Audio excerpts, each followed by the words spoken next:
Clearly, you do not take the success of Amazon lightly, and you're very involved in the company.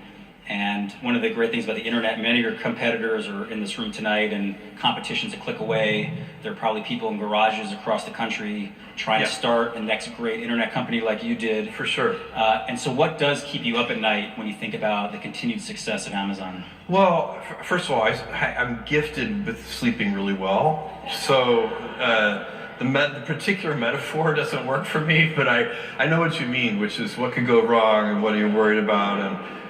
And for me, the thing I worry about the most is that we would lose our way in one of those things, that we would lose our obsessive focus on customers, or would somehow become short-term oriented, or would start to become overly cautious, kind of failure averse, and therefore unable to invent and pioneer.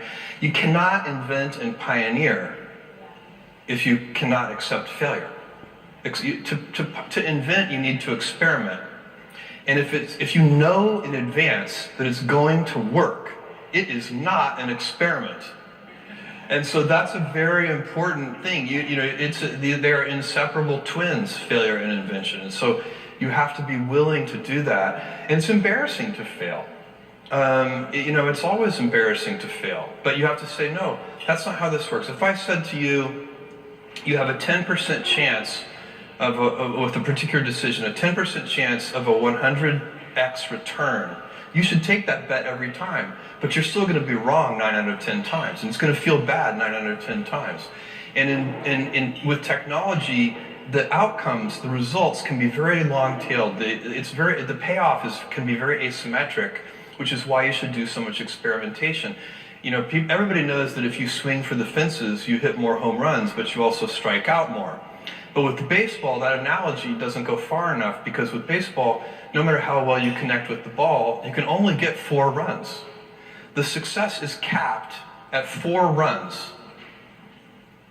But in business, every once in a while, you step up to the plate and you hit the ball so hard, you get 1,000 runs. And so when you have that kind of asymmetric payoff, and one at bat can get you 1,000 runs, it encourages you to experiment more. It's the right business decision to experiment more. It's also better for your customers. Customers like the successful experiments. By the way, this is a giant misconception in a lot of young entrepreneurs, inexperienced entrepreneurs that they meet. One of the things that is very fashionable right now is to talk about how disruptive their business plan is going to be.